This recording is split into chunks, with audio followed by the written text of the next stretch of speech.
আজই ডাউনলোড করুন আর এনজয় করুন আপনার পছন্দের শো। যদি তোর আর ছোট সাহেবের বিয়ে হতো তাহলে বেশি ভালো হতো না?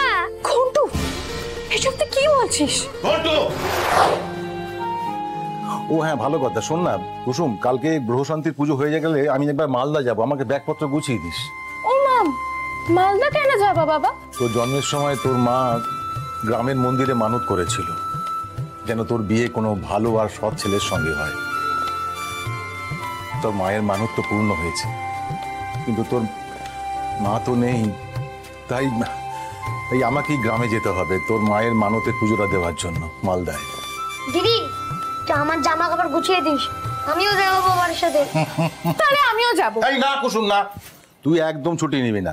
দেখ সামনে তোর বিয়ে, তখন তোকে ছুটি নিতেই হবে, তাই না? তাছাড়া দেখ কুসুম, তুই পান্তাকে নিয়ে এতটা দূর যাবি আসবি, পান্তারও তো কষ্ট হবে। হ্যাঁ দিদি, তুই এখানেই থাক, আমি আর বাবা বরঞ্চ ঘুরে আসি। মালদা থেকে তোর জন্য গুড় বাদাম নিয়ে আসবো। গুড় বাদাম? তাহলে এক কাজ কর, তুই আমার আর ঘন্টুর ব্যাগপত্র গুছিয়ে দে, ঠিক আছে? আমি হাত মুখ ধুয়ে আসি। দিদি, একটা আমি কথা বলবো। বল। আমার না রাতুল সাহেবকে খুব ভালো লাগে, কিন্তু কিন্তু কি? উনি ছোট সাহেবের মতো হ্যান্ডসাম নয়।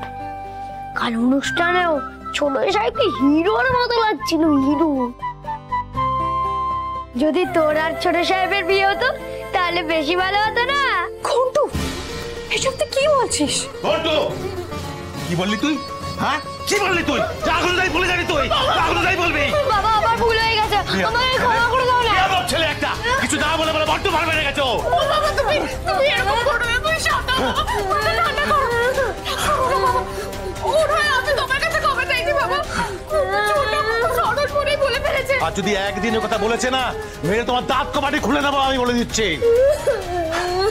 আয়ুষ বাবার সঙ্গে কুসুমের কোনোদিন কোনো সম্পর্ক হতে পারে না, কিছুতেই না।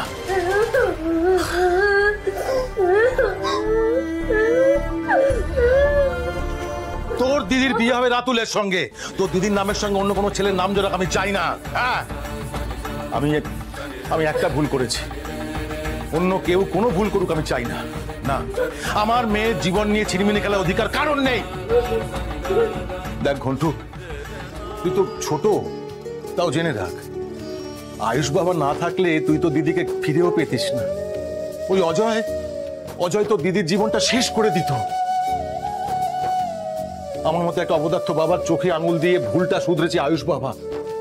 আয়ুষ বাবার কাছে আমার ঋণের সীমা পরিসীমা নেই। তার সঙ্গে তো দিদির নাম লড়ে তো সাহস হলো কি করে? দেখ, রাতুলকে পছন্দ করেছে কর্তামা, আর কর্তামার বিরুদ্ধে কেউ কোনোদিন যায়ও নি, যাবেও না।